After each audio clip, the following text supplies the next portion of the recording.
8,000. 400 piso.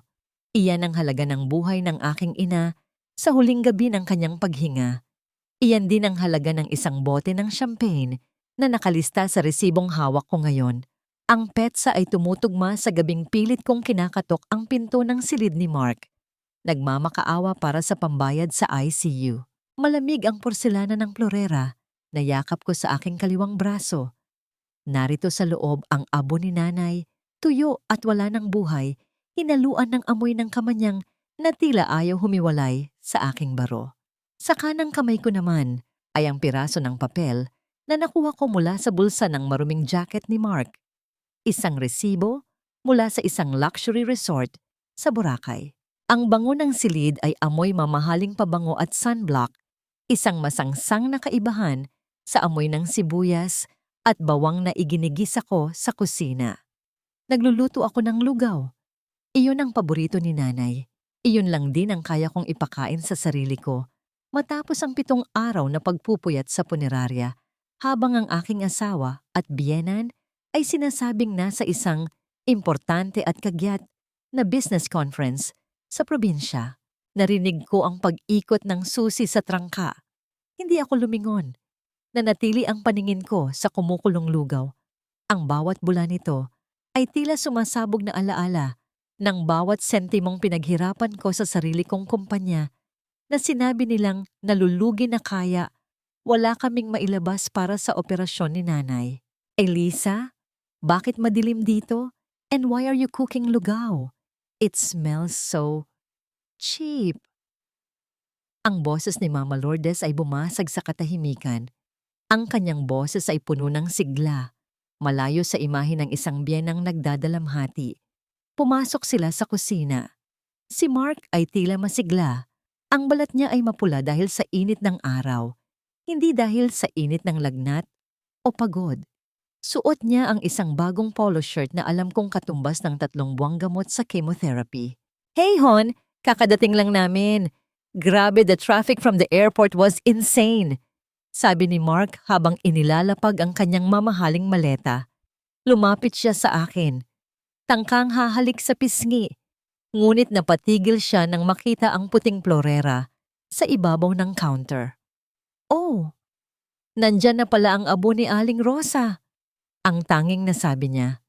Walang yakap. Walang nakikiramay ako. Tumingin ako sa kanya. Ang aking mga mata ay tuyot na. Walang luhang lumalabas dahil tila naging bato na ang bawat patak nito sa loob ng 7 taon. How was Boracay, Mark?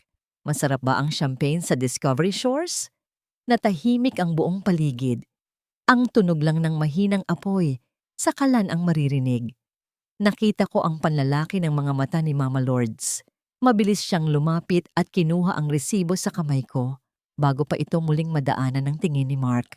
Elisa, Hija, don't be so dramatic. It was a business trip.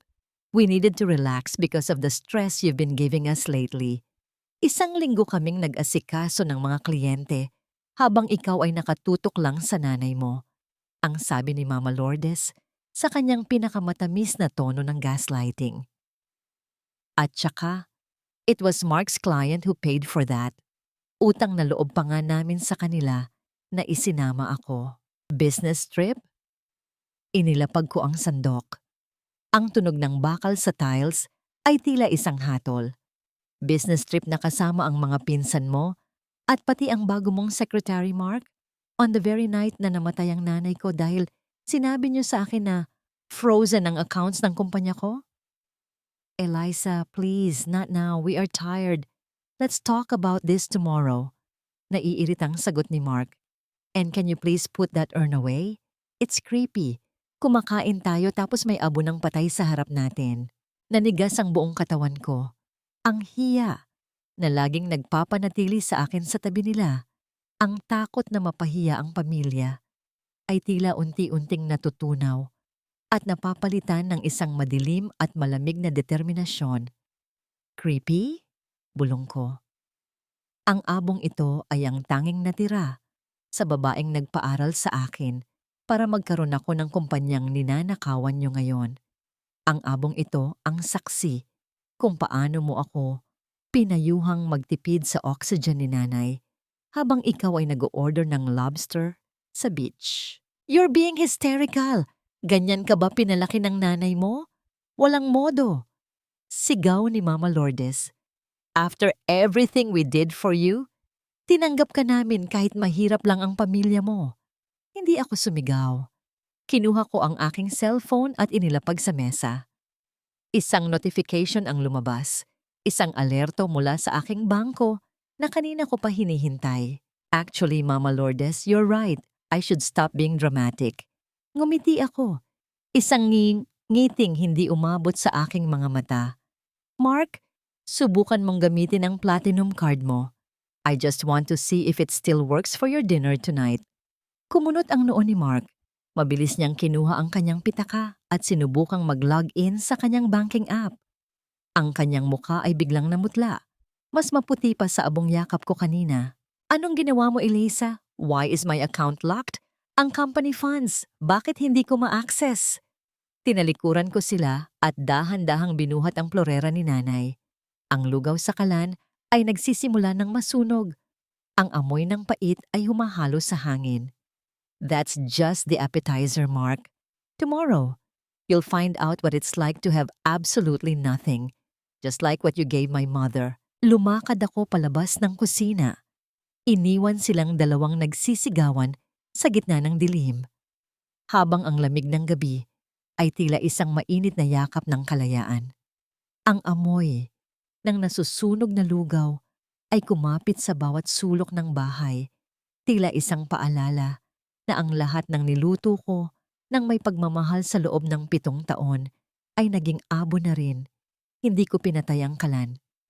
Hinayaan ko ang itim na usok na lumamon sa puting kisame ng kusinang yon, gaya ng paglamon ng pamilyang ito sa aking kabataan at dangal. Sa bawat hakbang ko paakyat sa hagdan, pasan ang bigat ng florera ni nanay, naririnig ko ang nagngangalit na boses ni Mark sa ibaba. Hindi siya nagtatanong kung kamusta ako. Hindi siya nagtatanong kung paano ang huling sandali ni nanay. Ang tanging lumalabas sa bibig niya ay ang mga numerong nawala sa kanyang palad. Elisa, bumalik ka rito. You can't just lock the accounts. Pera ng kumpanya yan. Pera ng kumpanya. Ang kumpanyang ako ang nagpuyat para itayo habang siya ay abala sa paglalaro ng golf at paggastos sa mga bar. Pumasok ako sa kwarto namin o sa kwartong akala ko ay sa amin. Ang bawat kurtina, ang bawat mamahaling gamit dito ay binili ko para makuha ang pagsang-ayon ni Mama Lourdes. Naalala ko pa, noong unang taon ng aming kasal, sinabihan ako ni Mama Lourdes na masyadong baduy ang panlasa ko, na kailangan kong magsikap para maging karapat-dapat sa apelyido nila. At dahil sa hiya, dahil sa takot na matawag na walang utang na loob sa pamilyang tumanggap sa akin, kahit galing ako sa hirap, ibinigay ko ang lahat. Naging alipin ako ng sarili kong pasasalamat. 7 taon akong naging anino. Ako ang naglalaba ng kanilang mga damit. Ako ang nag-aayos ng kanilang mga utang. At ako rin ang sumasalo ng kanilang mga kasinungalingan. Isinara ko ang pinto at dahan-dahang inilapag ang abo ni nanay sa ibabaw ng vanity mirror. Doon, sa harap ng salamin, nakita ko ang aking sarili. Maputla. Tuyot ang mga labi. Ang mga matang dati ay puno ng pangarap. Ngayon ay tila 2 uling na lamang na nagbabaga sa galit. Bumukas ng marahas ang pinto. Si Mama Lourdes, hingal na hingal. Ang kanyang mukha ay pulang-pula sa galit. Walang hiya ka talaga, Elisa. Pagkatapos ka naming kupkupin, pagkatapos naming bigyan ng dignidad ang pamilya mong dukha. Ang kanyang boses ay tila latigo na humahampas sa aking pagkatao. 1 linggo lang kaming nawala. Naging traidor ka na. Utang na loob mo sa amin ang lahat ng mayroon ka. Dahan-dahan akong humarap sa kanya. Hindi ako kumurap. Utang na loob, Mama? Mahinahon kong tanong, ngunit ang bawat salita ay tila talim ng kutsilyo. Ang tinutukoy niyo bang dignidad ay yung ninanakawan niyo ang asawa ng anak niyo para ipang Boracay habang ang nanay ko ay nilalagnat at naghihingalo sa ospital? Yung dignidad ba na sinasabi niyo ay yung panonood niyo sa akin na magmakaawa para sa sarili kong pera? Wala kang alam sa sakripisyo namin para kay Mark. Sigaw niya, pilit ibinabalik ang pagiging biktima. Kailangan ng anak ko ng pahinga. At ikaw, bilang asawa, tungkulin mong ibigay yun. Huwag mo kaming sumatan sa pera dahil kikitain mo pa yan. Pero ang respeto, hinding-hindi mo na mababawi yan mula sa akin. Lumapit siya sa akin. Ang amoy ng kanyang mamahaling sabon ay sumusulasok sa aking ilong. Ang sabon na ako ang bumili. Tiningnan niya ang florera ni nanay nang may pandidiri. At yang nanay mo, patay na yan. Wala na tayong magagawa. Pero yung perang kinuha mo sa account ni Mark, ibalik mo agad. May kailangang bayaran na credit card bill si Mark bukas. At saka, nasaan na yung insurance policy ni Rosa? Sabi ni Mark, malaki ang makukuha mo roon. Ibigay mo sa akin, ako na ang maglalagay sa investment para hindi mo lang basta maaksaya. Tila tumigil ang pag-ikot ng mundo ko. Ang lamig ng sahig ay gumapang paakyat sa aking mga binti hanggang sa aking puso. Sa gitna ng dalamhati, sa harap ng abo ng aking ina, ang pera pa rin ang hinahanap nila. Ang pera ni nanay, ang perang pinagtrabahuhan nito sa pananahi hanggang sa lumabo ang mga mata para lang may maiwan sa akin. Insurance, bulong ko. Oo, wag kang magkunwaring hindi mo alam. Singit ni Mark na nakatayo na pala sa may pinto. Pawis na pawis at naniningkit ang mga mata. Kailangan namin yun para sa expansion ng branch sa Makati. Isipin mo na lang na tulong mo yun sa pamilya. It's what your mother would have wanted, Elisa. Para naman maging kapaki-pakinabang ang pagkamatay niya. Isang nakakabiinging katahimikan ang namayani. Sa sandaling iyon, ang huling hibla ng pagmamahal ko kay Mark ay naputol. Ang huling rason para manatiling mabuting dinalaga ay sumabog na tila bula. Hindi na ako biktima. Hindi na ako ang babaeng laging nagsasabi ng, "Opo, Mama." At sige, Mark, dahan-dahan kong kinuha ang isang envelope sa loob ng drawer ng vanity mirror. Hindi ito ang insurance policy. Ito ang dokumentong matagal ko nang inihanda. Ang dokumentong nagpapatunay na ang bahay na tinitirhan namin, ang kumpanyang pinapatakbo nila, at pati ang kotseng nakaparada sa labas ay nakapangalan lahat sa isang holding firm na ako ang nagmamay-ari at hindi sila kasama roon. Inilapit ko ang mukha ko kay Mark, ramdam ko ang init ng kanyang hininga na amoy alak at kasinungalingan. Gusto niyo ng pera ni nanay? Sabi ko, ang boses ko ay kasing lamig ng sementeryo. Sige. Pero bago yun, may gusto muna akong ipakita sa inyo. Inabot ko sa kanya ang isang litrato. Hindi ito litrato ng negosyo. Litrato ito ni Mark na may kayakap na ibang babae sa dalampasigan ng Boracay, habang sa background ay makikita ang isang luxury watch na binili niya gamit ang hospital fund ni nanay. Nakalimutan mo yata, Mark. Sa 7 taon nating pagsasama, natuto akong magbilang. Hindi lang ng pera, kundi ng bawat kasalanang ginawa niyo sa akin. Ang mukha ni Mark ay dahan-dahang nawalan ng kulay. Ang kanyang mga kamay ay nagsimulang manginig. Elisa, sandali. It's not what you think. Huwag mong ubusin ang hininga mo sa paliwanag, Mark.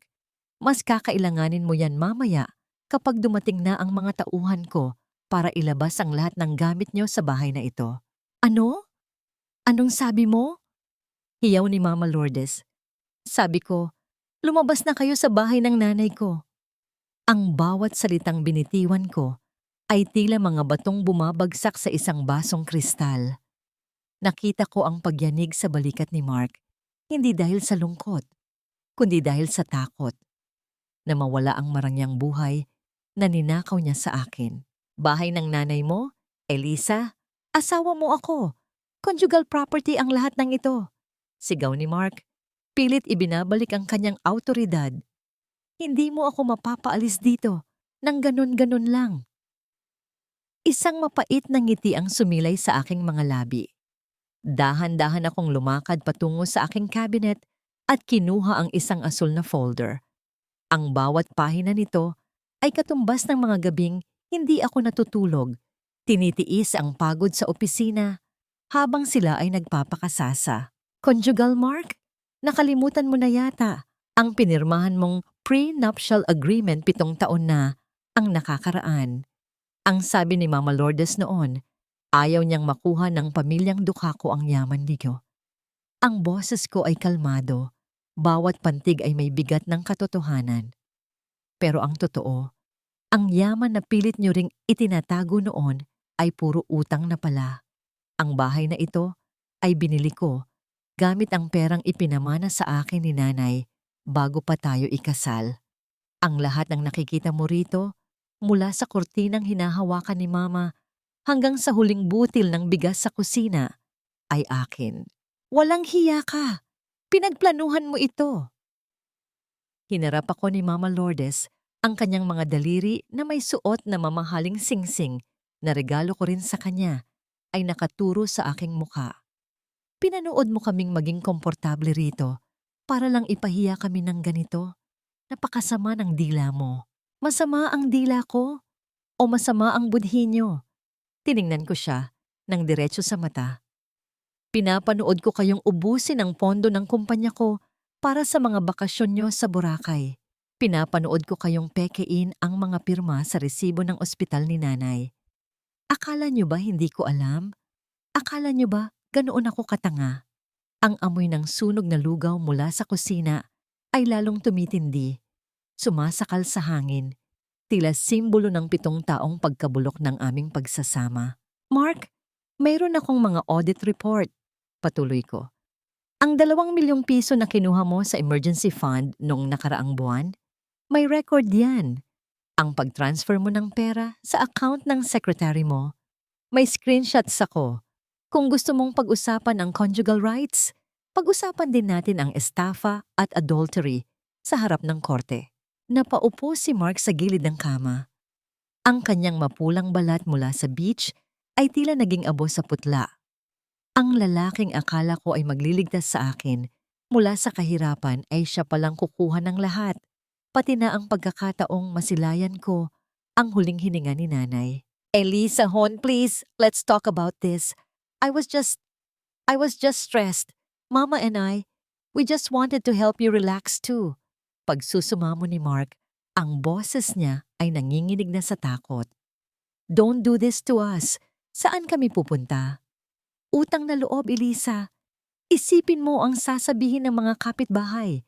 Ang sasabihin ng mga kaibigan natin sa club. Muling hirit ni Mama Lourdes, ang hiya o ang takot sa chismis ang tanging iniisip niya kahit sa gitna ng ganitong gulo. Lumakad ako patungo sa bintana at binuksan ito.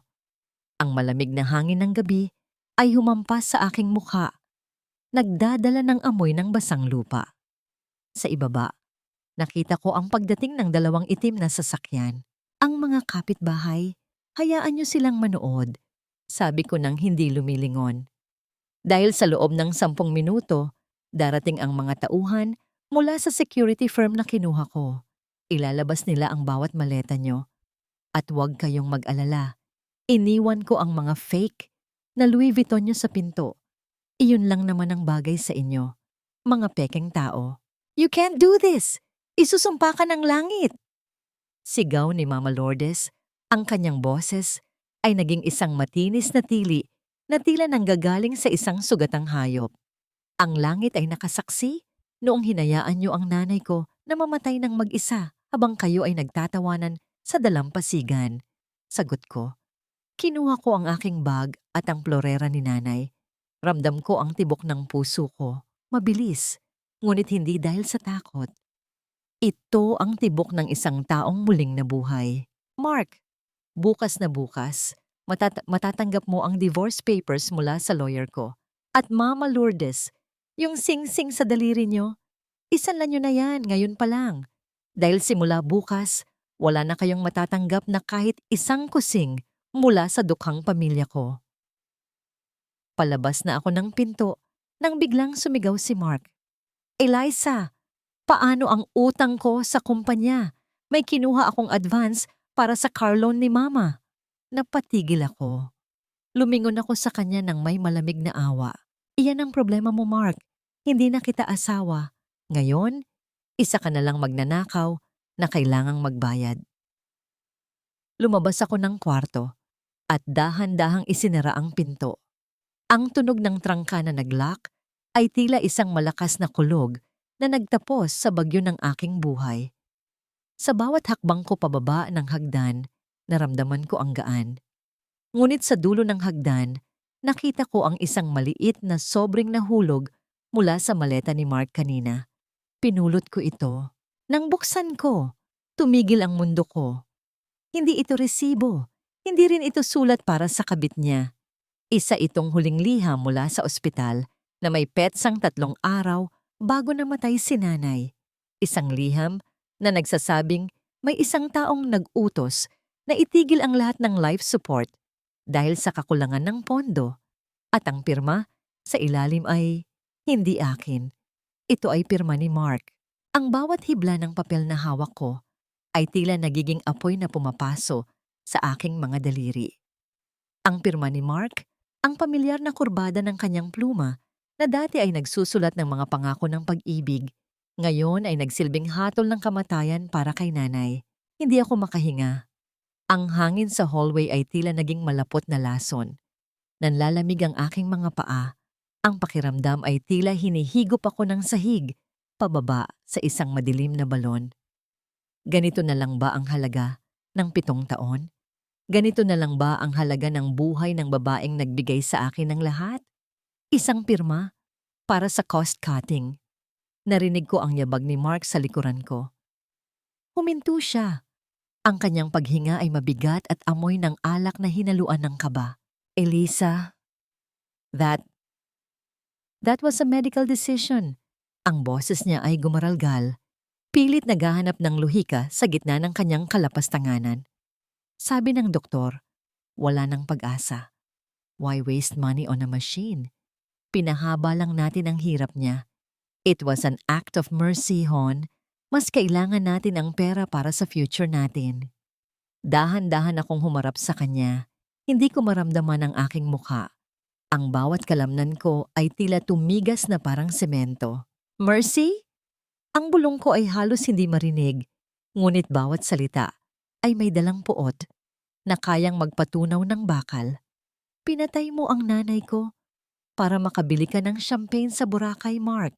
Pinatay mo siya dahil ayaw mong mabawasan ang panggastos niyo sa luho. At ang kapal ng mukha mong tawagin itong Mercy? Huwag mo akong husgahan na parang kriminal. Biglang sigaw ni Mama Lourdes mula sa pinto ng kwarto. Ang kanyang boses ay puno ng mapait na pagtatanggol. Mark did what he had to do. Napakamahal ng hospital bill.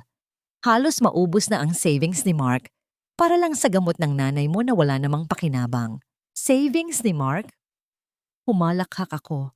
Isang tunog na walang bahid ng saya, kundi puno ng pait. Wala siyang savings, Mama.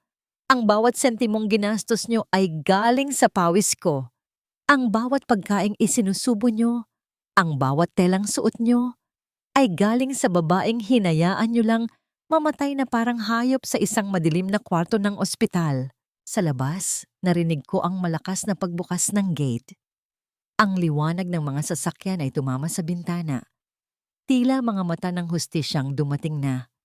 Ang tunog ng mga mabibigat na sapatos sa labas ng pintuan ay hudyat na wala nang balikan.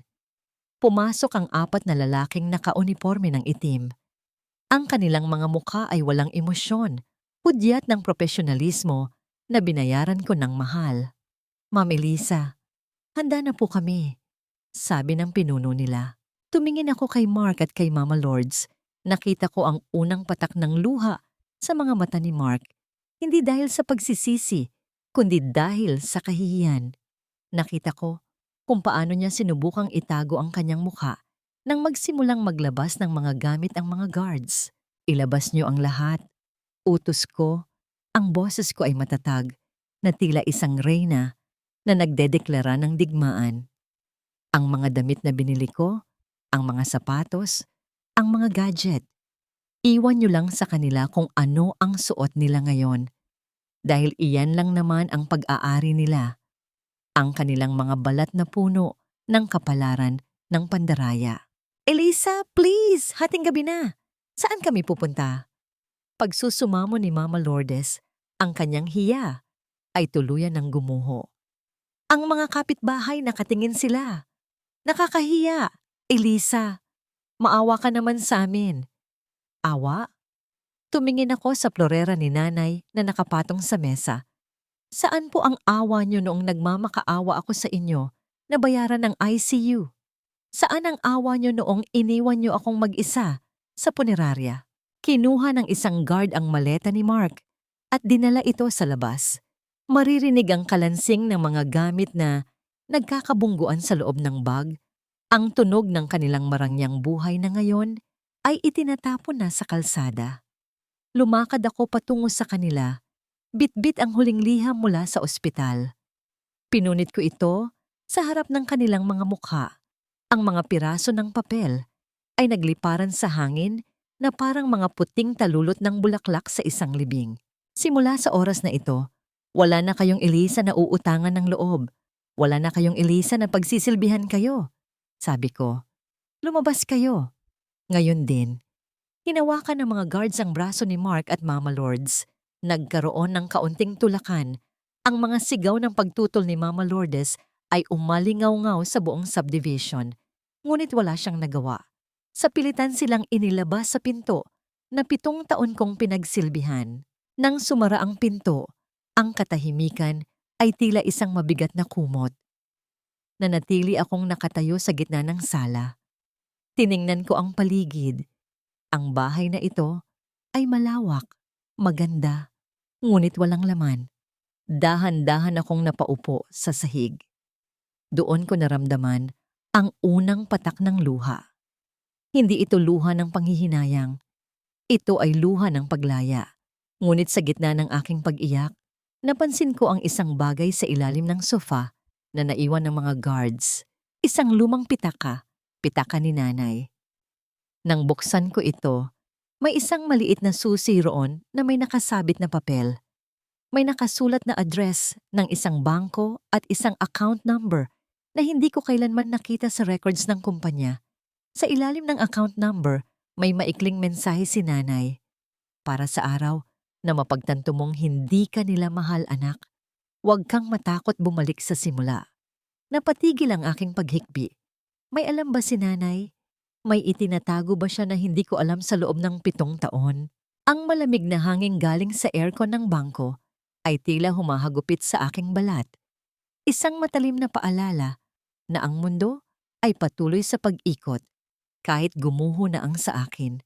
Hawak ko ang maliit na susi sa loob ng aking bulsa.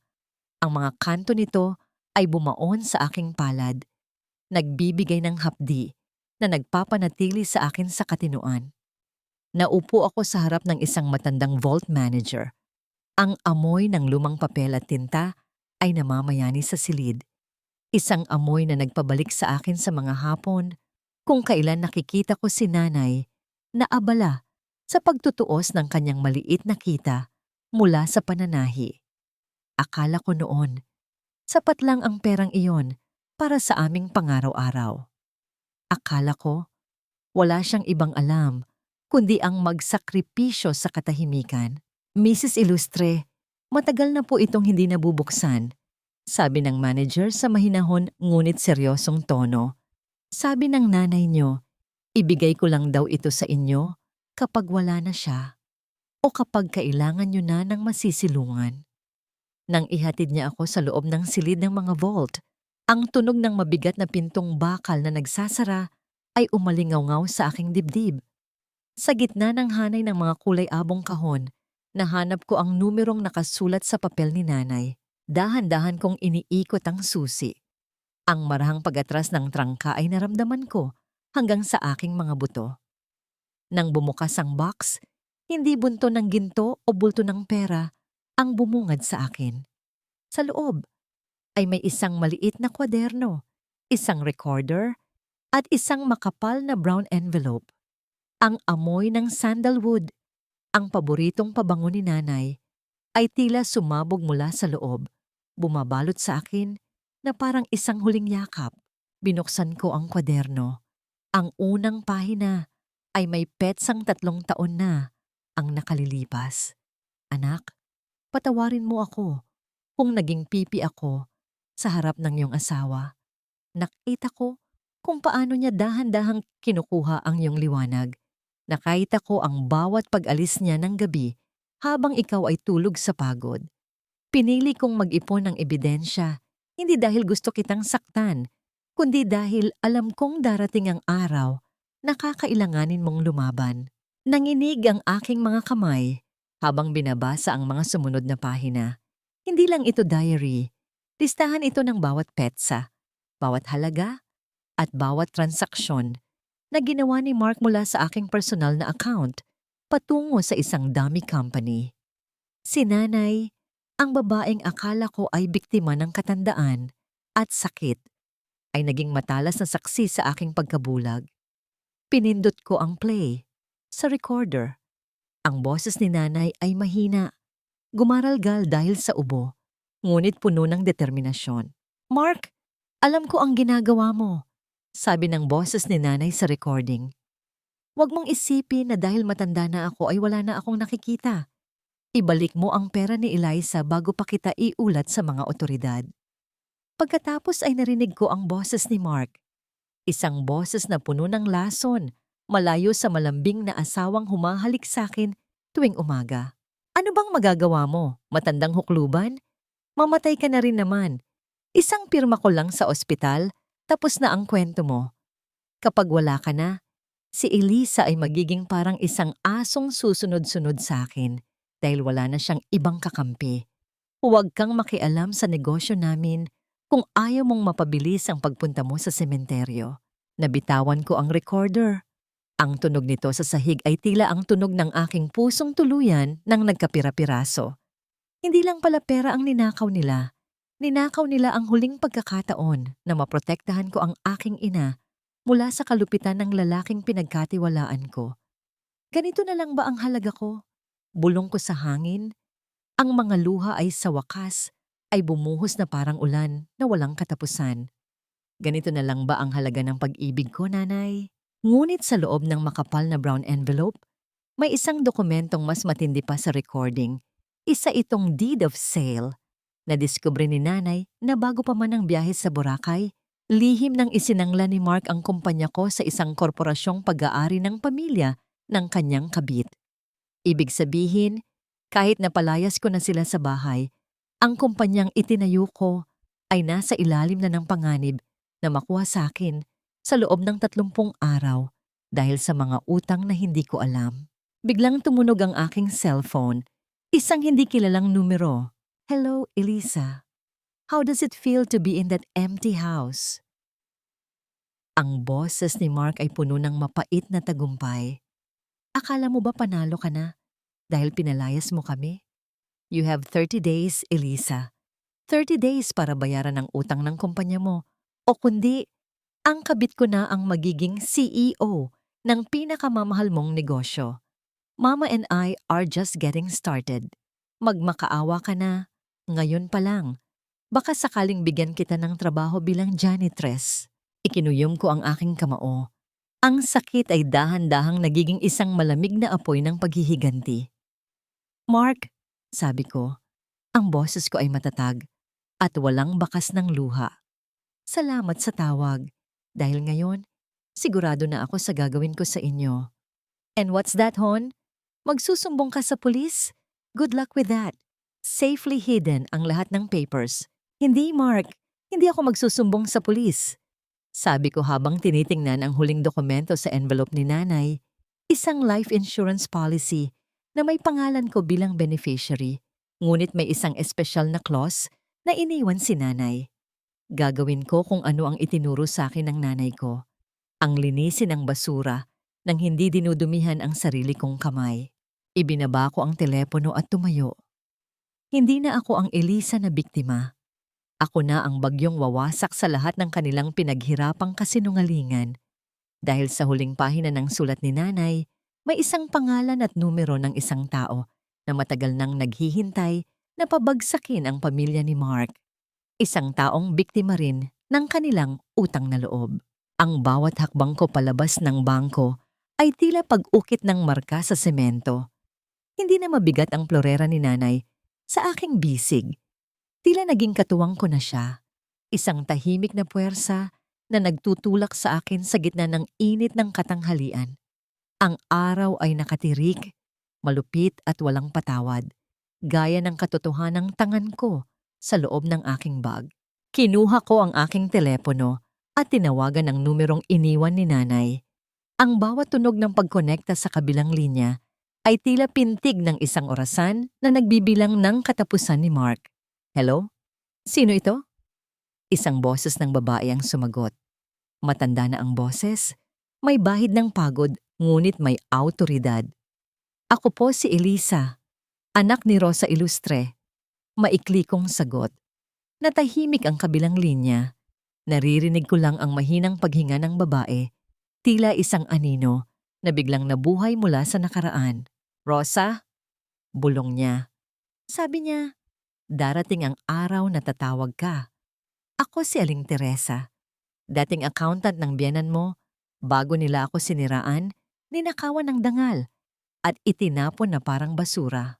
Nagtagpo kami sa isang maliit at lumang karinderya sa tapat ng isang abandonadong bodega. Isang lugar na malayo sa marangyang mundo ni na Mama Lourdes. Ang amoy ng piniritong isda at usok ng mga sasakyan ay bumabalot sa amin. Si Aling Teresa ay may mga matang puno ng pait. Ang kanyang mga kamay ay magaspang, marka ng mga taong iginugol niya sa pagtatrabaho matapos siyang sirain ng mga ilustre.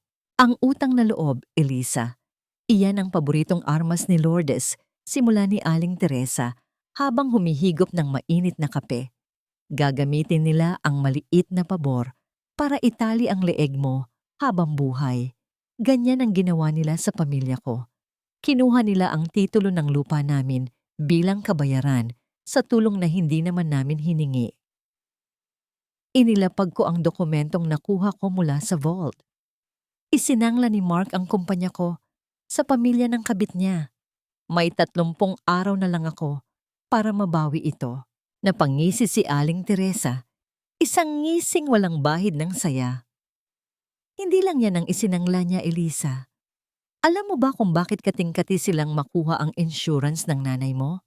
Dahil ang mansyon na tinitirhan nyo, ang bahay na ipinagmamalaki ni Lourdes, ay nakatayo sa isang lupang may 2 may-ari.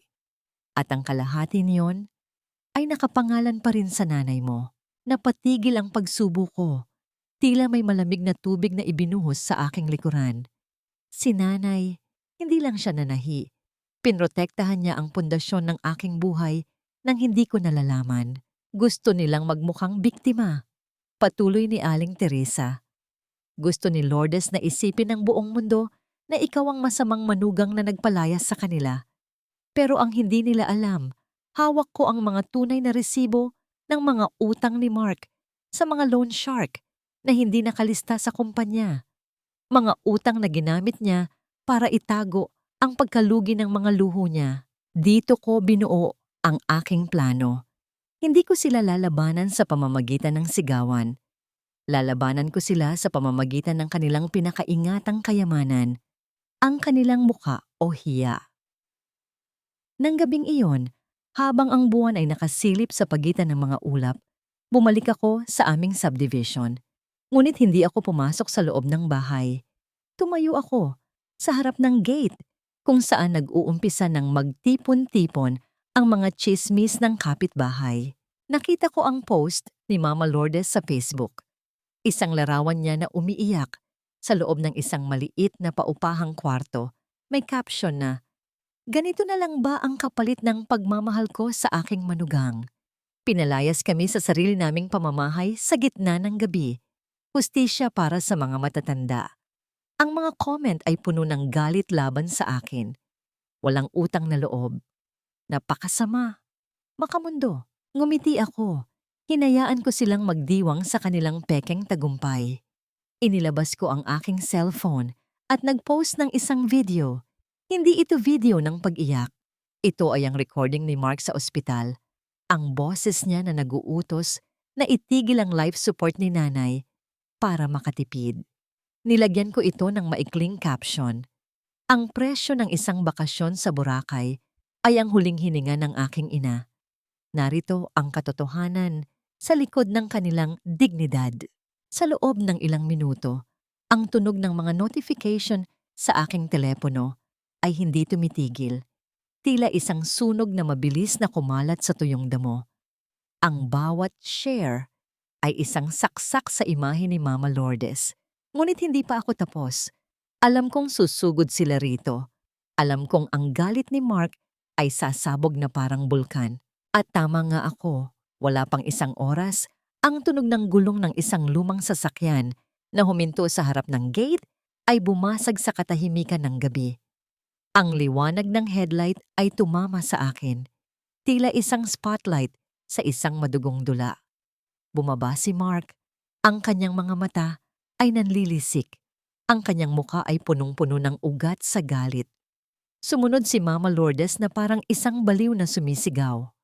Elisa, burahin mo yung video na yan. Pinapahiya mo kami sa buong mundo. Tili ni Mama Lourdes. Bakit, Mama? Hindi ba kayo proud sa practical decisions ng anak nyo? Tanong ko, habang dahan-dahang binubuksan ng gate para papasukin sila sa bitag na inihanda ko. Papatayin kita, Elisa! Sigaw ni Mark habang sumusugod sa akin. Ngunit bago pa niya ako mahawakan, isang pamilyar na boses mula sa dilim ang nagpatigil sa kanya.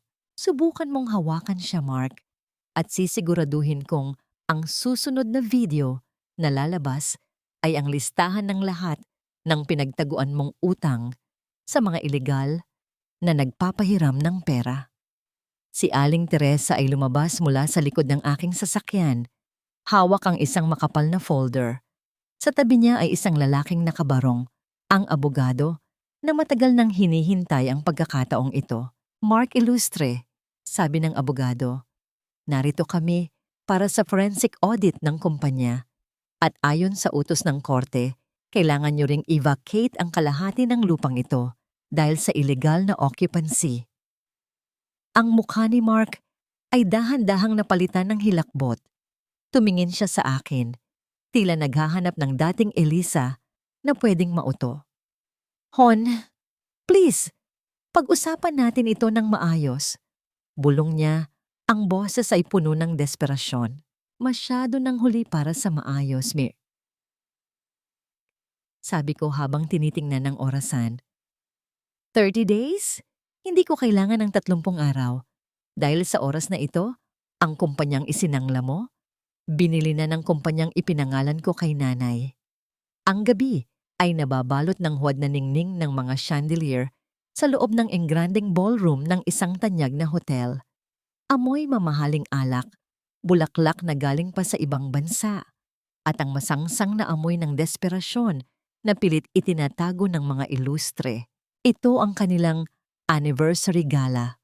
Para sa kumpanya, isang pagtitipon na pilit nilang itinuloy para ipakita sa mga investor na kontrolado pa rin nila ang sitwasyon, kahit na ang totoo ay unti-unti na silang nilalamon ng sarili nilang mga utang.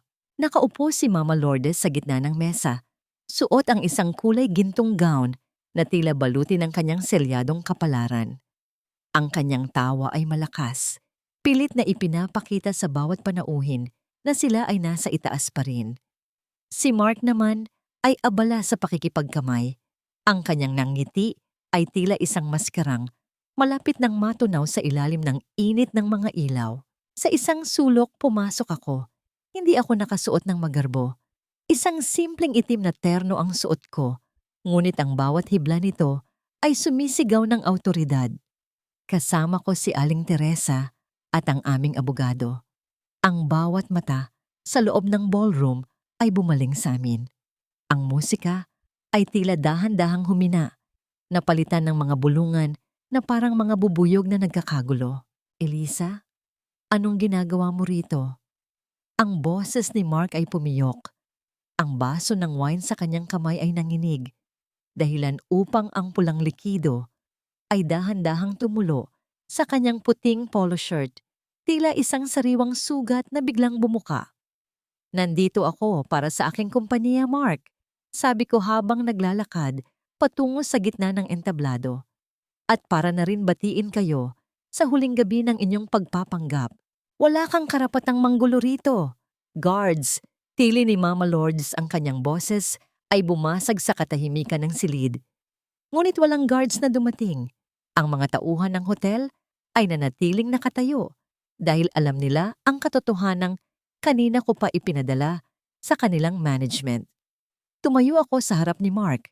Kinuha ko ang mikropono mula sa podium. Ang tunog ng aking paghinga ay narinig sa buong silid. Bawat pintig ay tila isang babala. Ladies and gentlemen, simula ko. Ang aking paningin ay nakatutok sa mga investor na dati ay kaibigan ni na Mark. Gusto ko lang itanong sa inyo, mamumuhunan ba kayo sa isang lalaking kayang ipagpalit ang buhay ng kanyang biyenan para sa isang bakasyon? Mamumuhunan ba kayo sa isang pamilyang kumuha ng 2 milyong piso mula sa pondo ng mga empleyado para lang ipangbayad sa mga personal na utang sa kasino at luho? Ang katahimikan ay naging kasing bigat ng isang libingan. Inilabas ko ang mga kopya ng audit report at isinaboy ito sa hangin. Ang mga puting papel ay dahan-dahang bumagsak sa sahig, tila mga niyebe sa gitna ng impyernong inihanda ko para sa kanila. Iyan ang mga ebidensya ng 2 milyong pisong nawala sa loob ng 6 na buwan. Patuloy ko. Mark, nasaan ang pera? Lumapit si Mark sa akin. Ang kanyang mukha ay pulang-pula. Ang mga ugat sa kanyang leeg ay tila puputok na. Ang galit sa kanyang mga mata ay hindi na mapigilan. Wala na ang namomosing na asawa. Ang nasa harap ko ay isang halimaw na nasukol sa kanto. Shut up, Eliza. Pinapahiya mo ako. Bulong niya, ngunit narinig pa rin ng mga nasa harapan. Hindi kita pinapahiya, Mark. Inilalantad ko lang ang tunay mong kulay. Sagot ko ng may kalmado, ngunit matalim na tono. Ang 2 milyong yan ay dapat pambayad sa operasyon ni nanay. Pero nasaan? Napunta sa bulsa mo at sa kabit mo, di ba? Hindi na nakapag-isip si Mark. Sa harap ng daan-daang tao, sa harap ng mga kamera ng media na inimbitahan ko, itinaas niya ang kanyang kamay. Ang tunog ng palad na humampas sa aking pisngi ay umalingaw-ngaw sa buong ballroom. Mas malakas pa sa anumang pasabog. Ang sakit ay gumuhit sa aking mukha. Ang lasa ng dugo ay dahan-dahang kumalat sa loob ng aking bibig. Ang aking ulo ay tumagilid, ngunit hindi ako natumba. Ang buong ballroom ay napasinghap. Ang mga flash ng kamera ay sunod-sunod na kislap. Kinukuha ang bawat detalye ng kanyang kalupitan. Dahan-dahan kong ibinalik ang aking mukha sa harap niya. Hinawakan ko ang aking pisngi na ngayon ay nagsisimula ng mamaga. Hindi ako umiyak. Sa halip ngumiti ako. Isang ngiting puno ng tagumpay. Salamat, Mark. Sabi ko sa mikropono. Ang boses ko ay matatag at walang panginginig. Salamat dahil sa harap ng lahat ng taong ito. Pinatunayan mo kung anong klaseng lalaki ka talaga. Ang bawat taong narito ay saksi na hindi lang pera ang ninakaw mo sa akin, kundi ang dignidad na pilit mong itinatago. Nakita ko ang takot sa mga mata ni Mark. Napatingin siya sa paligid, sa mga taong dati ay nakangiti sa kanya, ngunit ngayon ay may pandidiri at galit sa kanilang mga mukha. You're finished, Mark Illustre. Sabi ko habang inilalapag ang mikropono. Lumingon ako kay Mama Lourdes na ngayon ay nakatayo lang. Ang kanyang gintong gown ay tila naging isang maruming basahan sa gitna ng kahihiyang ito. Wala siyang masabi. Ang kanyang hiya, na pilit niyang pinoprotektahan, ay tuluyan ng nadurog sa harap ng buong lipunan. Lumakad ako palabas ng ballroom nang hindi lumilingon. Sa bawat hakbang ko, ramdam ko ang hapdi ng aking pisngi, ngunit mas ramdam ko ang gaan ng aking puso. Nang makalabas ako sa hotel, ang malamig na hangin ng gabi ay humalik sa aking namamagang balat. Tumingin ako sa langit. Nanay, narinig mo ba yon? Bulong ko. Wala na silang matataguan. Ngunit sa kabila ng tagumpay na ito, alam kong hindi pa tapos si Mark. Isang lalaking nawalan ng lahat ay isang lalaking walang kinatatakutan. At sa madilim na sulok ng parking lot, nakita ko ang isang aninong mabilis na gumalaw patungo sa aking sasakyan. Ang bawat patak ng ulan sa semento ng parking lot ay tila mga palakpak ng kalikasan para sa aking paglaya. Hawak ko ang susi ng aking sasakyan. Ang lamig ng bakal ay gumagapang sa aking palad. Isang kaibahan sa nagbabagang hapdi sa aking kaliwang pisngi. Ang sampal ni Mark ay hindi lamang sugat sa balat. Ito ang huling pirma sa hatol ng aming pagsasama. Mula sa dilim, lumabas ang aninong nakita ko kanina. Hindi si Mark. Ito ay si Aling Teresa. Ang kanyang muka ay nababanaagan ng matinding kaba, ngunit may halo ng ligaya. Elisa Hija, kailangan mo nang umalis, bulong niya. Ang mga tauhan ng bangko ay nasa bahay niyo na ngayon.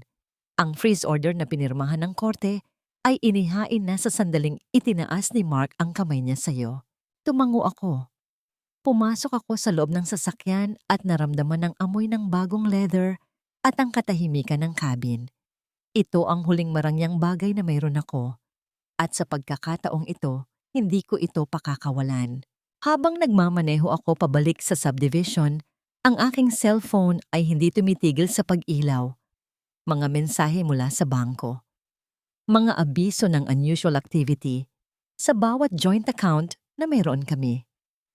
Sa bawat abisong yon, alam kong unti-unting gumuho ang mundo ni na Mark. Ang bawat sentimong ginagamit nila para sa kanilang luho ay dahan-dahang naglalaho na parang usok sa hangin. Pagdating ko sa tapat ng aming bahay, ang bahay na itinayo sa dugo at pawis ni nanay, isang nakakahiya at masakit na tagpo ang bumungad sa akin. Ang kotseng madalas ipagmalaki ni Mama Lourdes, ang puting SUV na binili ko para sa kanya noong nakaraang Pasko, ay nakakabit na sa isang tow truck. Ang tunog ng mga bakal na nagkakiskisan ay pumupunit sa katahimikan ng gabi. Ang mga kapitbahay ay nasa labas ng kanilang mga gate. Ang kanilang mga cellphone ay nakatutok. Kinukuha ang bawat sandali ng kahihiyang ito. Hindi niyo pwedeng kunin yan. Akin yan. Ang tili ni Mama Lourdes ay umalingaw-ngaw sa buong kalye. Nakaalis na siya sa hotel at nakauwi. Ngunit wala na siyang suot na gintong gown. Nakasuot na lang siya ng pambahay. Ang kanyang buhok ay gulo-gulo. Ang kanyang muka ay punong-puno ng luha at putik mula sa hardin na tinapakan niya sa gitna ng kanyang pagwawala. Ma'am, ayon po sa record, ang kotseng ito ay nakapangalan sa kumpanya at ang kumpanya ay nasa ilalim na ng receivership dahil sa hindi nababayarang utang. Paliwanag ng opisyal sa malamig na tono. Lumabas ako ng aking sasakyan. Ang lahat ng mata ay lumingon sa akin. Ang katahimikan ay tila isang mabigat na tela na bumalot sa aming lahat. Elisa, hayop ka! Itigil mo ito! Sigaw ni Mama Lourdes nang makita niya ako. Tumakbo siya patungo sa akin. Ang kanyang mga kamay ay tila mga kuko na handang kumalmot. Saan kami matutulog? Paano ang mga gamit ko? Ang mga alahas ko? Ang mga alahas mo, Mama? Ang tinutukoy mo ba ay yung mga binili mo gamit ang hospital fund ni nanay? Tanong ko. Ang boses ko ay kalmado, walang halong galit, tanging ang katotohanan kasing tigas ng bato. Nasa loob na ng bahay ang mga sheriff. Ayon sa utos ng korte, ang lahat ng gamit na hindi mo kayang patunayan na binili mo gamit ang sarili mong pera ay ituturing na pambayad sa utang ni Mark. Walang hiya ka talaga. Isang tinig mula sa likuran ang bumasag sa usapan. Si Mark. Kadarating lang niya, ang kanyang polo shirt ay gusot-gusot. Ang kanyang mga mata ay nanlilisik sa galit at desperasyon. Gusto mo kaming maghirap? Gusto mo kaming mamatay sa gutom? Hindi ko kayo gustong mamatay, Mark. Sabi ko, habang tinitingnan ko siya ng diretso sa mata. Gusto ko lang na maramdaman niyo kung ano ang ibinigay niyo kay nanay. Ang kawalan ng pag-asa, ang lamig ng kalsada, ang pakiramdam na wala kang mahihingian ng tulong Dahil ang lahat ng taong pinaniwala mo sa iyong kasinungalingan ay alam na ang totoo. Sa sandaling iyon, lumabas ang isang tauhan mula sa loob ng bahay. Hawak niya ang isang malaking brown envelope, ang bankruptcy notice mula sa Securities and Exchange Commission. Mr. Ilustre, opisyal na pong sarado ang inyong opisina. Ang inyong mga ari-arian ay selyado na para sa liquidation. Sabi ng lalaki bago idikit ang isang dilaw na tape sa pintuan ng bahay. Napaupo si Mark sa semento. Ang kanyang mukha ay nakatago sa kanyang mga palad. Ang lalaking dati ay tinitingala sa mga gala. Ngayon ay isang larawan ng pagkatalo sa gitna ng kalsada. Si Mama Lourdes naman ay patuloy sa pag-iyak. Yakap-yakap ang isang lumang bag na tila yun na lang ang natitira sa kanya. Karma, Elisa, ito ba ang gusto mo? Bulong ni Mark. Hindi ito karma, Mark. Sagot ko habang pabalik sa aking sasakyan. Ito ang bunga ng iyong mga desisyon. Pinili mong itigil ang buhay ni nanay. Ngayon, pinili ko lang na itigil ang panlilinlang mo. Habang paalis ako, nakita ko sa side mirror ang huling tagpo ng kanilang lawing lupa. Ang bahay ay madilim. Ang kotse ay wala na. At ang dalawang taong dating naghahari-harian sa aking buhay ay naiwang nakaupo sa tabi ng basurahan, habang ang mga flash ng kamera ng mga kapitbahay ay patuloy na kumikislap, tila mga bituin na nagpapatunay sa kanilang pagbagsak. Ngunit bago ako makalayo, isang text message ang dumating sa aking telepono mula sa aking abogado. Elisa, may problema. Ang kabit ni Mark, si Sheila. Tumakas siya dala ang mga orihinal na titulo ng lupa sa probinsya. At ayon sa GPS ng sasakyan niya, papunta siya sa kinaroroonan mo ngayon. Napatapak ako sa preno. Ang gabi ay hindi pa tapos. Ang pagtapak ko sa preno ay nagdulot ng pag-usod ng aking katawan paharap, habang ang mga gulong ay kumiskis ng matindi sa basang aspalto. Ang tunog ng pag-ikot ng goma sa tubig ay tila isang babala na hindi pa tapos ang gabi. Sa gitna ng madilim na kalsada, isang pulang sasakyan ang humarang sa aking harapan. Ang liwanag ng mga headlight nito ay tila dalawang matang mapanuri, nakasisilaw at puno ng banta. Bumukas ang pinto ng pulang sasakyan. Lumabas si Sheila. Ang kanyang buhok na dati ay maayos na nakastyle ay basang-basa na ng ulan. Dumidikit sa kanyang mukha na tila mga itim na ahas. Ang kanyang mamahaling damit ay gusot-gusot. At ang amoy ng kanyang pabango, isang masangsang at matamis na amoy na pilit nagpapakitang tao, ay tila humahalo sa amoy ng basang lupa at usok. Elisa, akala mo ba ay nakuha mo na ang lahat? Ang sigaw ni Sheila ay bumasag sa hagupit ng ulan. Hawak niya ang isang makapal na brown envelope. Itinaas niya ito na tila isang tropyo. Hawak ko ang mga titulo ng lupa sa Batangas. Ang lupang ito ang huling barahan ni Mark. Isang pirma ko lang. Mawawala ito sa inyo habang buhay. Ipinatay ko ang makina ng aking sasakyan. Dahan-dahan akong lumabas, hinahayaan ang bawat patak ng malamig na ulan na dumampi sa aking balat. Hindi ako natatakot. Ang bawat sentimetro ng aking pagkatao ay binalot na ng bakal sa loob ng 7 taong pagtitiis. Sheila, ang boses ko ay kalmado, halos malunod ng tunog ng ulan, ngunit alam kong naririnig niya ang bawat pantig. Ganyan ka ba kadesperada? Magnanakaw ka na nga lang, yung wala pang kwenta ang kinuha mo. Anong walang kwenta? Milyon ang halaga nito. Ito ang pambayad ni Mark sa akin sa lahat ng oras na inilaan ko sa kanya habang ikaw ay abala sa pag-aalaga sa nanay mong malapit ng mamatay. Tumawa siya, isang matinis at nakakapangilabot na tawa. You're just a bitter wife, Elisa. Pero ako ang may hawak ng hinaharap niyo. Lumakad ako, palapit sa kanya. Ang bawat hakbang ko sa baha ay tila pagpapatatag ng aking desisyon. Tumigil ako nang may isang dipa ang layo sa kanya. Nakita ko ang panginginig ng kanyang mga kamay. Nakita ko ang takot na pilit itinatago ng kanyang makapal na makeup na ngayon ay humuhulasa. Tingnan mo ng mabuti ang mga titulong yan, Sheila, sabi ko. Hindi ba't napansin mo ang pangalan ng dating may-ari sa likod? Ang lupang yan ay kalahating pag-aari ng nanay ko. At ayon sa batas ng succession, ang kalahating iyon ay hindi pwedeng ibenta o isangla nang wala ang pirma ko. Nagsisinungaling ka. Tili niya. Mabilis niyang binuksan ang envelope. Ang mga papel ay nagsimulang mabasa. Ang tinta ay dahan-dahang kumakalat na parang dugo sa puting pahina. At ang kalahating pag-aari naman ni Mark, isinuko na niya yan sa kumpanya bilang pambayad sa kanyang estafa case bago pa man kayo pumunta ng Boracay. Patuloy ko. Ang hawak mo ay hindi yaman, Sheila. Ang hawak mo ay ebidensya ng pagnanakaw. At ang pulis? Kanina ko pa sila tinawagan. Sa dulo ng kalsada, ang asul at pulang liwanag ng mga patrol car ay nagsimulang gumuhit sa dilim. Ang tunog ng mga sirena ay papalapit na. Tila isang koro ng hustisya na handang lumamon sa huling kasinungalingan ng pamilya Ilustre. Nabitawan ni Sheila ang envelope. Ang mga papel ay nahulog sa putikan. Dahan-dahang nabaon sa dumi ng kalsada, gaya ng kanilang mga pangarap na itinayo sa panlilinlang. Napaluhod siya sa gitna ng ulan. Ang kanyang mga hikbi ay tila mga anino ng pagsisisi na huli na ang lahat. Bakit? Bakit mo ito ginagawa? Bulong niya sa gitna ng pag-iyak dahil ang utang na loob na laging sinasabi ni Mama Lourdes ay hindi bayad sa pera.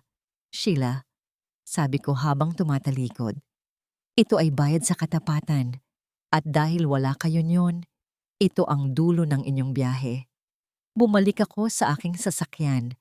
Sa aking rearview mirror, nakita ko ang pagdating ng mga pulis. Nakita ko kung paano pinalibutan si Sheila, kung paano siya binuhat palayo sa kanyang pulang sasakyan. Ngunit may isang bagay na hindi ko inaasahan. Pagbukas ko ng dashboard ng aking sasakyan para kunin ang aking lisensya, may isang maliit na voice recorder doon. Hindi ko ito pag-aari. At nang pindutin ko ang play, narinig ko ang boses ni Mama Lourdes. May kausap na ibang tao. Isang boses na hindi kay Mark, hindi kay Sheila, kundi isang boses na nagpabilis ng tibok ng puso ko. Huwag kang mag-alala, attorney. Kapag nakuha na namin ang lahat kay Eliza, wala na siyang magagawa.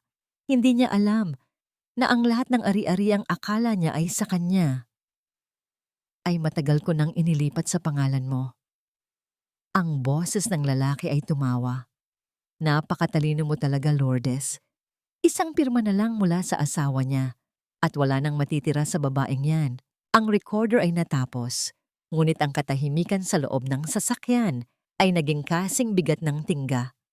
Ang lalaking kausap ni Mama Lourdes ay ang mismong abogado ko, ang taong akala ko ay tumutulong sa akin na pabagsakin sila. Tumingin ako sa labas ng bintana. Ang ulan ay tumitigil na, ngunit ang dilim ay tila lalong kumapal. Ang katahimikan sa loob ng sasakyan ay tila isang malapot na sumpa. Ang boses ni Attorney Santos sa recorder, ang boses na nagbigay sa akin ng huwad na pag-asa sa loob ng nakaraang buwan, ay paulit-ulit na umuukit sa aking pandinig. Ang bawat salita niya ay tila isang linta na sumisip-sip sa huling hibla ng tiwala na mayroon ako sa sangkatauhan. Nanginginig ang aking mga daliri habang hinahawakan ng manibela. Hindi ito dahil sa takot. Ito ay dahil sa matinding pagnanais na isigaw ang lahat ng pait na kinikimkim ko. 7 taon akong naging alipin ng pamilya Ilustre at ngayong akala ko ay nakalaya na ako.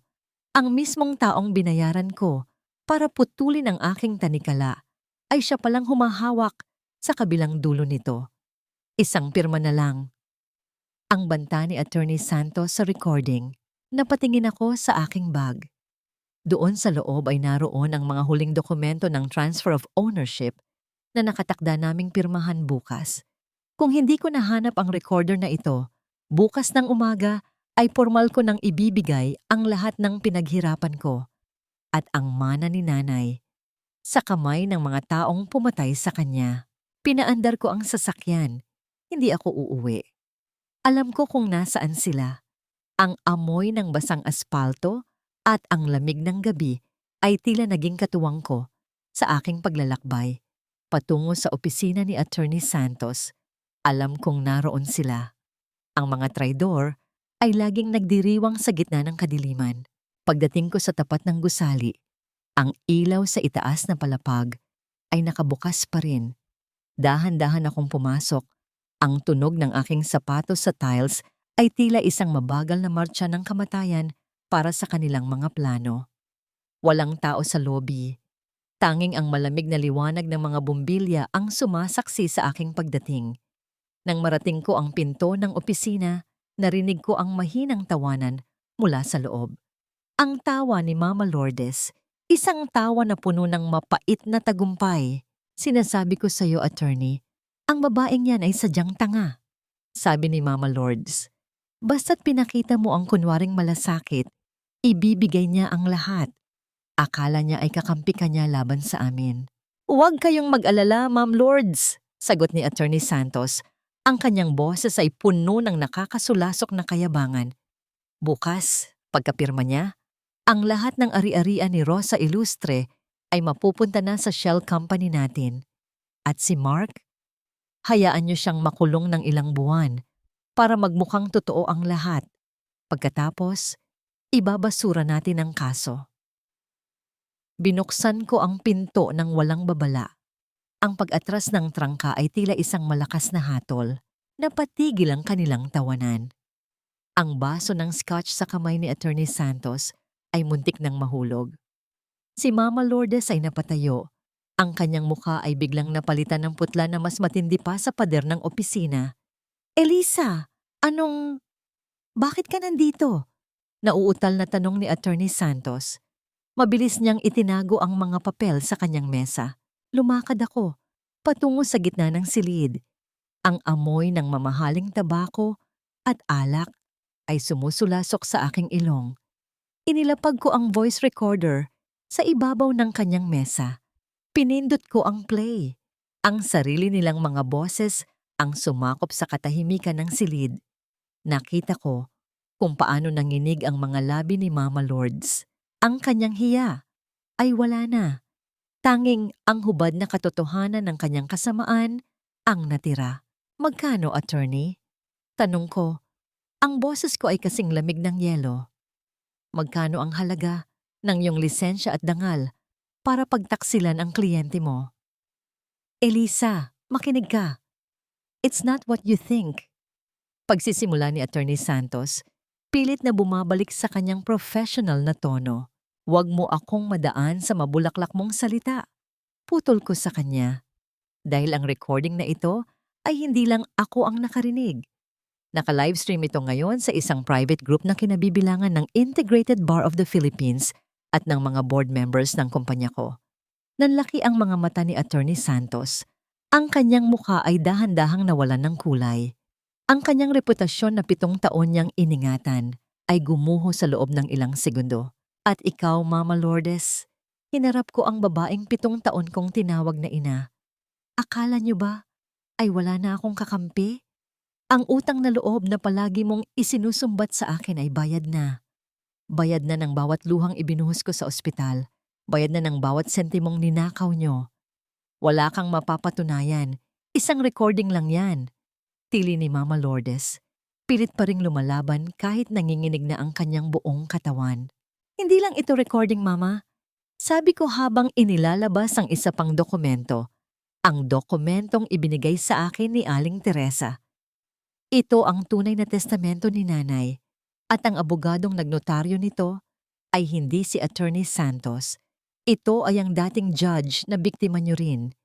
Sa sandaling iyon, narinig ang tunog ng mabibigat na yabag mula sa hallway. Ang mga tauhan ng National Bureau of Investigation, NBI, ay pumasok sa silid. Attorney Santos, you are under arrest for conspiracy to commit fraud and malpractice, sabi ng opisyal. Nakita ko kung paano pinusuwasan ang mga kamay ni Attorney Santos. Nakita ko ang pagbagsak ng balikat ni Mama Lourdes nang hawakan din siya ng isang babaeng pulis. Ang kanyang gintong singsing ay kuminang sa huling pagkakataon bago siya tuluyang inilabas sa silid. Tumayo ako Sa gitna ng bakanteng opisina, ang lahat ng tao ay nawala na. Tanging ang amoy ng malamig na hangin at ang katahimikan ang natira. Kinuha ko ang aking telepono at tiningnan ang litrato ni nanay sa aking wallpaper. Nanay, tapos na. Bulong ko. Wala na silang matataguan. Ngunit habang pababa ako ng gusali, isang itim na sasakyan ang huminto sa aking tapat. Ang bintana ay dahan-dahang bumaba at ang mukha ni Mark, na punong-puno ng sugat at pasa mula sa mga taong pinagkakautangan niya, ang tumambad sa akin. Elisa, tulungan mo ako. Papayin nila ako. Ang pagsusumamo niya ay tila isang tunog ng basag na kampana. Elisa, please, kahit ngayon lang. May mga humahabol sa akin. Papatayin nila ako kapag hindi ko na ibigay ang pera bukas. Ang boses ni Mark ay nanginginig, halos magmakaawa habang nakakapit ang kanyang mga kamay na puno ng sugat sa bintana ng aking sasakyan. Amoy alak siya, na hinaluan ng malansang amoy ng dugo at pawis. Ang kanyang mga mata, na dati ay puno ng kayabangan, ngayon ay puno ng malapot na takot. Ang bawat paghinga niya ay tila isang huling hiling ng isang taong nalulunod. Tumingin ako sa kanya ng diretsyo. Sa loob ng 7 taon, ang mukhang ito ang nagbigay sa akin ng saya, ng sakit, at ng matinding paghihirap. Ngunit sa sandaling ito, wala na akong maramdaman. Wala nang galit, wala nang puot. Tanging isang malalim at malamig na kawalan. Naalala mo ba, Mark?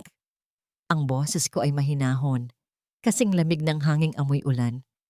Noong gabing lumapit ako sa iyo sa kwartong ito, lumuluha, nagmamakaawa para sa pambayad sa ospital ni nanay. Noong sinabi ko sa iyong kailangan niya ng gamot para lang mabuhay, Elisa, iba yon. Please, Hon, nagkamali ako. Sabi mo noon, Mercy ang itigil ang life support niya dahil wala na siyang pag-asa.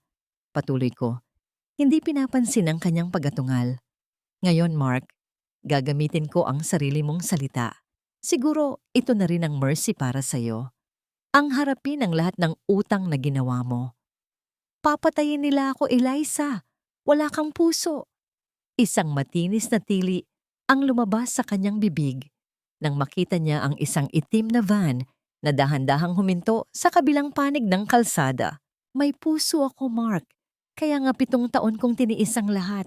Pero ang pusong yon, namatay na kasabay ni nanay noong pinirmahan mo ang dokumentong yon sa ospital. Dahan-dahan kong itinaas ang bintana ng aking sasakyan. Ang tunog ng mekanismo ng salamin ay tila isang harang na naghihiwalay sa aming dalawang mundo. Nakita ko ang desperasyon sa kanyang mukha, ang kanyang mga daliri, na pilit kumakapit sa salamin hanggang sa tuluyan itong sumara. Pinaandar ko ang sasakyan. Sa aking rearview mirror, nakita ko ang pagbaba ng 3 lalaki mula sa itim na van. Hindi ko na pinanood ang sumunod na nangyari. Ang dilim ng gabi ang siyang naging saksi sa huling kabanata ng kanyang mga kasalanan. Lumipas ang ilang araw. Ang ingay ng mundo ay dahan-dahang humupa. Nagpunta ako sa isang maliit na gusali sa tapat ng ospital kung saan pumanaw si nanay. Hindi ito kasing garbo ng opisina ni na Mark. Ito ay isang simpleng silid na amoy bagong pintura at sariwang mga bulaklak. Sa itaas ng pinto, nakasabit ang isang karatula. Rosa's Hope Foundation. Ito ang huling habilin ni nanay sa akin. Isang pundasyon na tutulong sa mga pasyenteng may cancer na walang kakayahang magbayad ng kanilang operasyon. Pumasok ako sa loob. Nakita ko ang isang batang babae na nakaupo sa bench. Yakap-yakap ang kanyang ina na halatang pagod na sa pag-iyak. Lumapit ako sa kanila. Ang amoy ng antiseptic at pag-asa ay humahalo sa hangin. Huwag po kayong mag-alala, sabi ko sa ina ng bata habang hinahawakan ang kanyang magaspang na kamay. Sagot na po ng pundasyon ang lahat ng gastos sa chemotherapy ni Mara. Ang paghagulgol ng ina ng bata ay hindi dahil sa pait, kundi dahil sa VELOA na kagalakan. Naramdaman ko ang mainit niyang yakap Isang yakap na hinding-hindi ko naramdaman mula kay Mama Lourdes. Sa sandaling iyon, tila naramdaman ko rin ang haplos ni Nanay sa aking balikat. Salamat, Mami Lisa. Hulog po kayo ng langit. Bulong ng ina. Ngumiti ako. Sa unang pagkakataon, sa loob ng 7 taon, ang nangiting iyon ay totoo. Hindi na itong ngiting para sa hiya o para pagtakpan ng sakit. Ito ay nangiti ng isang taong muling nahanap ang kanyang halaga. Inilabas ko ang aking wedding ring mula sa aking bulsa. Ang brilyante nito ay kumikinang pa rin sa ilalim ng ilaw, ngunit para sa akin, isa na lamang itong piraso ng malamig na bakal. Lumakad ako patungo sa isang donation box para sa mga bata at dahan-dahang inihulog ang singsing sa loob. Ang tunog ng pagbagsak ng singsing sa ilalim ng kahon ay tila ang huling tuldok sa isang mahaba at madugong pangungusap. Nang lumabas ako ng gusali, ang sikat ng araw ay tumama sa aking mukha. Mainit. Masigla. Amoy ng bagong umaga. Wala na ang amoy ng sunog na lugaw. Wala na ang amoy ng kasinungalingan. Ngunit habang naglalakad ako patungo sa aking sasakyan, isang pamilyar na amoy ng sandalwood ang humihip sa hangin. Tumingin ako sa paligid. Sa tapat ng kalsada, nakita ko ang isang matandang babae na may dalang mga tahiing damit. Kumaway siya sa akin bago nawala sa karamihan. Nanay, napahinto ako. Ang aking puso ay tumibok ng mabilis. Hindi dahil sa takot, kundi dahil sa isang uri ng kapayapaan na ngayon ko lang naramdaman. Alam kong saan man siya naroroon, nakikita niya ang aking paglaya. Ang amoy ng alat ng dagat ay humahalo sa malamig na simoy ng hangin, isang malayo at masarap na kaibahan sa masangsang na amoy ng ospital at sa nanunuyot na amoy ng alikabok sa bahay ng mga ilustre. Narito ako sa isang maliit na pampang sa Zambales. Hindi ito Boracay. Walang mga party, walang mga mamahaling champagne, at walang mga taong nagkukunwari. Tanging ang tunog ng mga alon na humahalik sa pampang at ang malawak na asul na langit ang aking kasama. Hawak ko ang isang puting envelope. Sa loob nito ay ang mga dokumentong nagpapatunay na ang apelyidong ilustre ay wala na sa tabi ng aking pangalan. Binuksan ko ang papel at pinagmasdan ang tatak ng korte. Malaya na ako. Sa wakas, ang 7 taong pagkabilanggo sa ilalim ng utang na loob at hiya ay natapos na sa isang pirma ng hukom. Huminga ako ng malalim. Ang hangin ay tila pumasok sa bawat sulok ng aking baga na dati ay tila laging naninikip. Ganito pala ang pakiramdam ng walang lason sa katawan. Ganito pala ang pakiramdam nang hindi natatakot sa susunod na sasabihin ng ibang tao. Kinuha ko ang isang basket ng mga puting rosas. Dahan-dahan akong lumakad patungo sa tubig. Hinahayaan ng malamig na agos na bumalot sa aking mga paa. Sa bawat talulot na inihuhulog ko sa dagat, binibitiwan ko ang isang masakit na alaala. Ang unang talulot ay para sa gabing hindi ako pinatulog ni Mama Lourdes dahil sa paglilinis ng mga kalderong hindi ko naman ginamit. Ang pangalawa ay para sa bawat sampal at bawat masakit na salitang binitiwan ni Mark sa harap ng maraming tao. Ang pangatlo ay para sa bawat sentimong ninakaw nila mula sa kinabukasan sana ni Nanay. Nanay, tingnan mo ako. Bulong ko sa hangin. Ang aking boses ay tinangay ng banayad na sipol ng hanging dagat. Hindi na ako ang dukhang manugang na laging nakayuko. Hindi na ako ang alipin ng kanilang mga kasinungalingan. Pinili ko na ang sarili ko, Nay, gaya ng gusto mo. Nang maubos ang mga rosas, tumayo ako ng matuwid. Ang aking anino sa buhangin ay hindi na tila isang kuba at pagod na babae. Ito ay anino ng isang reynang muling nahanap ang kanyang korona sa gitna ng mga guho. Biglang nag-vibrate ang aking cellphone sa loob ng bulsa ng aking linen dress. Isang pangalang matagal ko nang hindi nakikita sa screen ang lumabas. Hello, Elisa. Ang boses ni Sofia ang matalik kong kaibigan noong kolehiyo na tinalikuran ko dahil ipinagbawal ni Mark ang pakikipag-ugnayan ko sa mga taong walang class. Sofia, ang boses ko ay nanginginig sa tuwa. I saw the news, Elisa. The foundation, the audit, everything. You were so brave, sabi ni Sofia at nararamdaman ko ang ngiti sa kanyang boses. Anyway, I didn't call just to congratulate you. Remember our dream before? Yung design studio na binalak nating itayo bago ka ikasal? The investors are asking for you. They saw your recent creative works for the foundation and they are impressed. Are you ready to go back to being the top designer I know? Napatigil ako. Ang mga mata ko ay muling napuno ng luha. Ngunit sa pagkakataong ito ay luha ng pananabik. Ang 7 taon na inakala kong nawala sa akin ay hindi pala tuluyang naglaho. Natulog lang ito, naghintay ng tamang panahon para muling magliyab. Yes, Sofia, I'm more than ready. Sagot ko ng may determinasyon. Good. Because you have a meeting in Manila on Monday. Take care, Elisa. You deserve this peace. Ibinaba ko ang telepono at tumingin muli sa dagat. Ang araw ay dahan-dahang lumulubog. Nagbibigay ng kulay kahel at lila sa abot tanaw. Isang magandang pagtatapos para sa isang madilim na kabanata. Paalis na sana ako ng dalampasigan nang makakita ako ng isang pamilyar na figura sa malayo. Nakaupo sa isang bangko sa may lilim ng puno ng niyog. Ang lalaki ay nakasuot ng tattered na damit. Ang kanyang balat ay sunog sa araw at tila may kinakausap na kung sino sa hangin. Nang dumaan ang aking sasakyan sa tapat niya, lumingon siya. Ang aming mga mata ay nagtagpo. Si Mark. Ngunit wala na ang mapupulang pisngi ng Boracay. Wala na ang mamahaling polo shirt. Ang lalaking nakita ko ay isang kaluluwang ligaw. Isang taong nilamon ng sarili niyang karma. Tila hindi niya ako nakilala. O baka naman, ang hiya ay sapat na para hindi niya ako matitigan. Hindi ko na hininto ang sasakyan. Hindi ko na rin tinignan ang rearview mirror.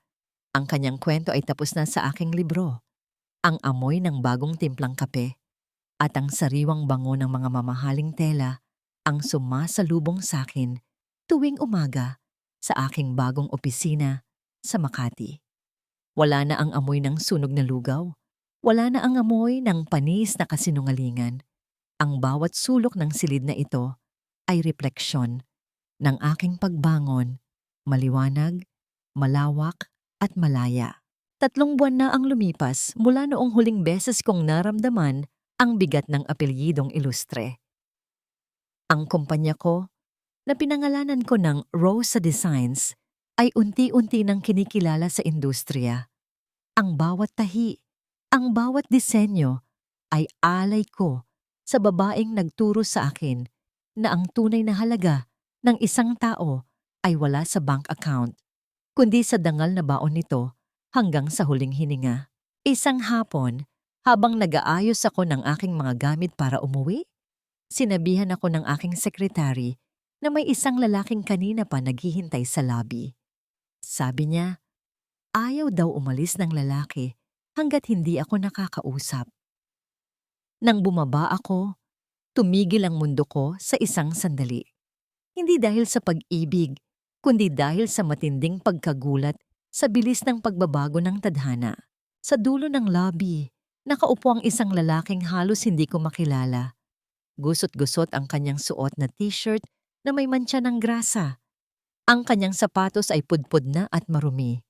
Ang kanyang buhok ay mahaba at tila ilang linggo nang hindi nagugupit. Ang kanyang mga mata ay lubog, tila 2 madilim na balon ng pagsisisi. Si Mark. Elisa. Ang boses niya ay mahina, paos, at walang bakas ng dating awtoridad. Hindi ako lumapit ng husto.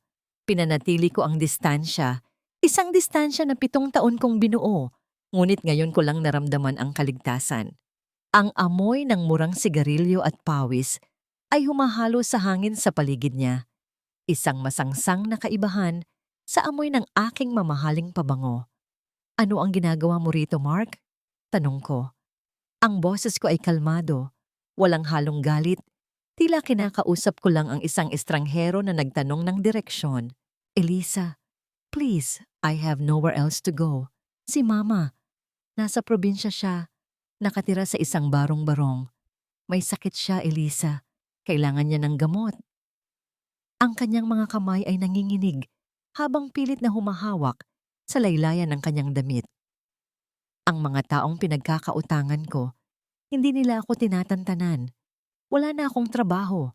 Wala na akong kaibigan. Ikaw na lang ang pag-asa ko. Tumingin ako sa kanya. Nakita ko ang lalaking dati ay tinitingala ko. Ang lalaking akala ko ay magbibigay sa akin ng dignidad. Ngayon, isa na lang siyang anino ng nakaraan na pilit kumakapit sa isang liwanag na hindi na para sa kanya. Pag-asa, bulong ko. Mark, noong nagmakaawa ako sa iyo, sa ICU, para sa gamot ni nanay, nasaan ang pag-asa? Noong sinabi mong mercy, ang hayaan siyang mamatay para makatipid, nasaan ang malasakit mo? Nagkamali ako, Elisa. Alam ko yun. Every night, nakikita ko ang mukha ni Aling Rosa sa panaginip ko. Hagulhol niya, ang mga luha ay dahan-dahang gumuguhit sa kanyang maruming mukha. Pero asawa mo pa rin ako sa mata ng Diyos. Utang na loob. Tulungan mo kami. Wala na tayong utang na loob sa isa't isa, Mark.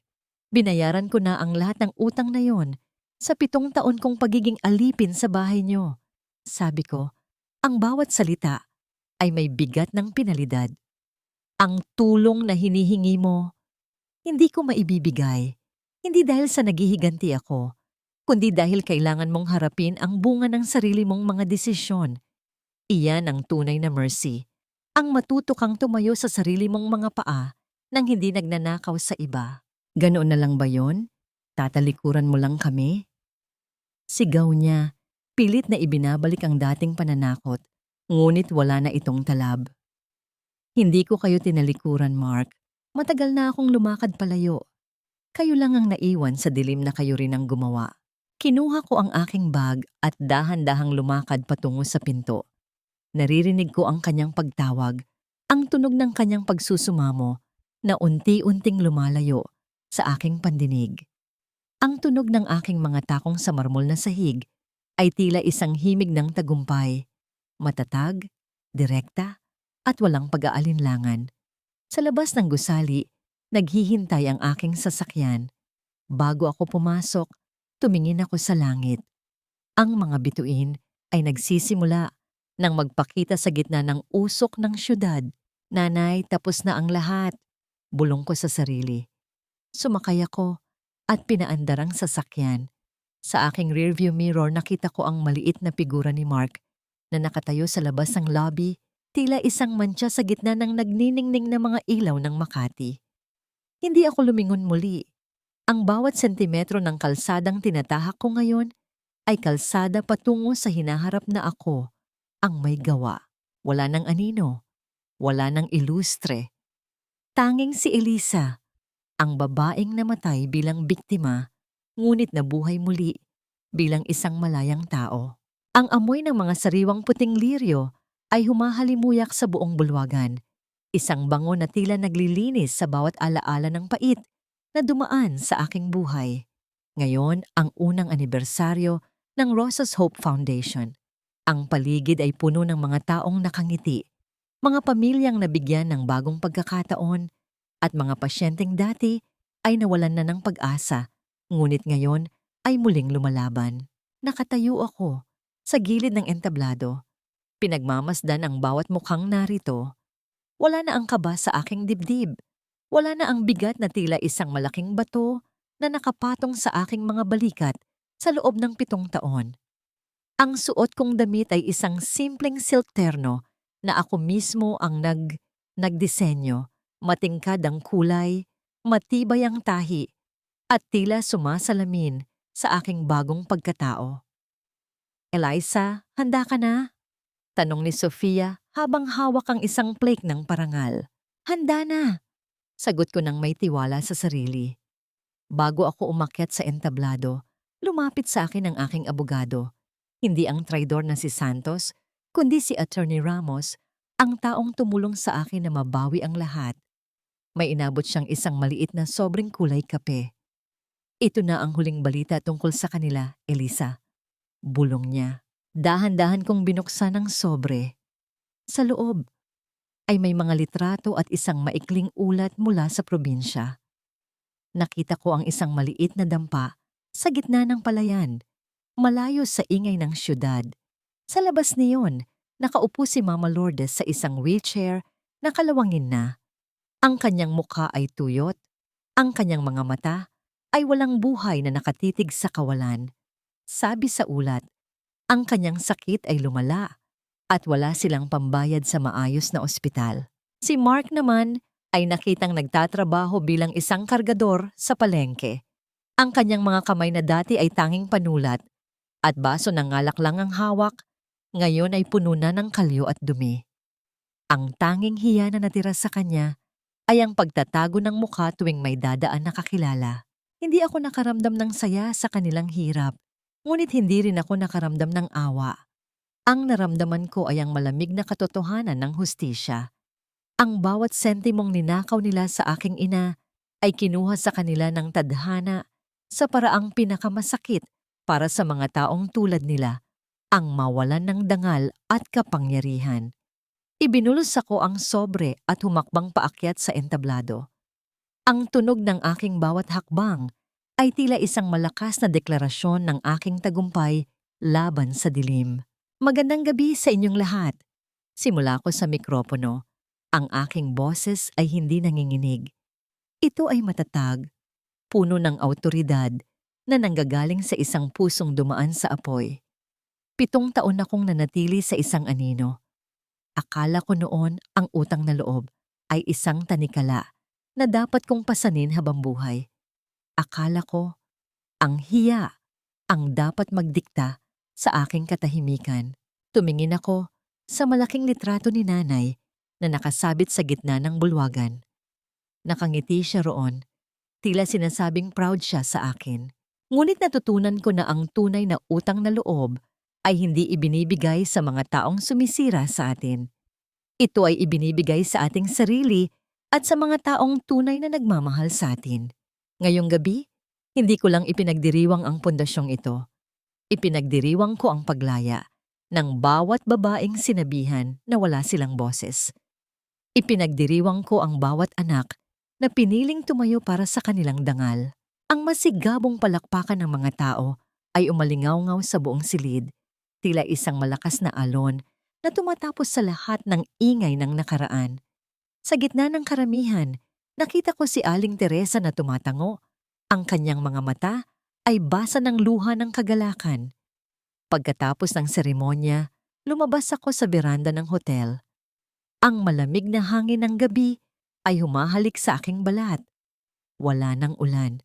Ang langit ay malinis, puno ng mga bituin na tila mga diamanteng isinaboy sa itim na pelus. Kinuha ko ang aking cellphone at nag-delete ng huling record ng tawag mula sa isang unknown number. Isang tawag mula kay Mark na hindi ko sinagot. Pinindot ko ang block. Dito na natatapos ang kanilang kwento sa aking buhay. Huminga ako ng malalim, ninanamnam ang amoy ng kalayaan. Ang bawat segundong darating ay akin na. Hindi na ako ang nandundanyag ng Daw Fuktich. Hindi na ako ang biktima. Ako si Elisa Ilustre-Ilustre. Hindi, ako si Elisa. At sa unang pagkakataon, ang pangalang iyon ay sapat na. Ang sikat ng araw sa umagang ito ay hindi na nakakapaso sa balat. Ito ay tila isang banayad na haplos ng isang nagmamahal na ina. Narito ako sa hardin ng aking bagong tahanan. Isang lugar na puno ng mga halamang ako mismo ang nagtanim at nag-alaga. Ang amoy ng basang lupa matapos ang dilig ng umaga ay humahalo sa bango ng mga bulaklak ng sitsirika at hiyasmin. Wala na ang masangsang na amoy ng laso ng nakaraan. Sa ibabaw ng aking mesang kahoy ay nakapatong ang isang tasa ng mainit na tsokolate. Ang usok nito ay dahan-dahang sumasayaw sa hangin. Tila mga anino ng alaala na hindi na nakakatakot pagmasdan. Pinanood ko ang isang maliit na ibon na dumapo sa sanga ng puno ng mangga, malaya at walang dalang kahit anong bigat. Minsan, sumasagi pa rin sa aking isipan ang balita tungkol sa kanila. Nabalitaan ko mula sa mga dating kakilala na si Mama Lourdes ay tuluyan ng pumanaw sa isang maliit na charity ward ng isang pampublikong ospital, ang mismong lugar na kinatatakutan niyang mapuntahan dahil sa kanyang siyensya at hiya. Namatay siyang mag-isa, walang gintong singsing, walang mga kaibigang nagniningning, at walang manugang na magpupunas ng kanyang mga luha. Si Mark naman ay nanatiling isang ligaw na kaluluwa. Sabi nila, madalas siyang makitang nakaupo sa tapat ng aming dating kumpanya, tila naghihintay ng isang pagkakataong hindi na darating. Ang kanyang mga mata ay wala ng ningning, tila isang kandilang tuluyan nang naubusan ng mitya. Ang kanyang karma ay hindi ang kamatayan, kundi ang mabuhay sa isang mundong nakalimutan na ang kanyang pangalan. Ngunit hindi na ako tumitingin sa likuran. Mama, look, I drew Nanay Rosa. Ang tinig ng isang batang babae ay bumasag sa aking pagmumuni-muni. Siya si Hope, ang batang inampon ko mula sa aking pundasyon noong nakaraang taon. Ang kanyang mga mata ay kasing nining ng mga bituin at ang kanyang ngiti ay tila isang gamot sa bawat sugat na natira sa aking puso. Inabot niya sa akin ang isang papel na may guhit ng isang matandang babaeng nakasuot ng puting baro. May hawak na karayom at sinulid at nakangiti ng malawak. It's beautiful, anak. Bulong ko habang hinahaplos ang kanyang buhok. Kamukhang kamukha niya. Sabi po ni Aling Teresa, si Nanay Rosa daw po ay isang anghel. Is that true, Mama? Tanong ni Hope habang sumisip-sip sa kanyang juice box. Yes, Hope. She was an angel who taught me how to fly even when my wings were broken. Sagot ko. At naramdaman ko ang isang mainit na bugso ng emosyon sa aking dibdib. Tumayo ako at binuhat si Hope. Sabay kaming tumingin sa malawak na hardin. Sa gitna niyon may isang maliit na marker na gawa sa puting marmol. Walang nakasulat na mahabang epitaph. Tanging ang mga salitang, Rosa Ilustre, ang aming ugat, ang aming kalayaan. Doon ko napagtanto na ang 7 taon ng pagdurusa ay hindi naging sayang. Ito ang naging apoy na nagpatigas sa aking bakal, ang bagyong nagpatatag sa aking mga ugat. Kung hindi ko naranasan ang lamig ng kanilang kawalang puso, hindi ko matututunang pahalagahan ang init ng sarili kong pagmamahal. Ang utang na loob na palaging isinusumbat sa akin ay hindi pala tungkol sa pagbabayad sa ibang tao. Ito ay tungkol sa pagkilala sa halaga ng sariling buhay. Ang tunay na hiya ay hindi ang pagiging mahirap, kundi ang pagkawala ng dangal sa gitna ng karangyaan. Huminga ako ng malalim at sa pagkakataong ito, naramdaman ko ang presensya ni Nanay sa aking tabi. Hindi na siya isang hunang abo sa ibabaw ng counter. Siya na ang hanging humahaplos sa aking mukha, ang sikat ng araw na nagbibigay ng liwanag sa aking landas at ang bawat tibok ng aking malayang puso. Nay, tapos na ang lahat. Bulong ko muli. Ngunit ngayon ay may kasama ng ngiti ng tunay na tagumpay. Ako ay akin at ang bukas ay para sa amin. Dahan-dahan kaming naglakad ni Hope pabalik sa loob ng bahay. Ang pinto ay nakabukas ng malawak, handang tanggapin ang bawat bagong umaga na darating. Isang umagang wala ng takot, wala ng pait, tanging ang dalisay na samyo ng paghilom.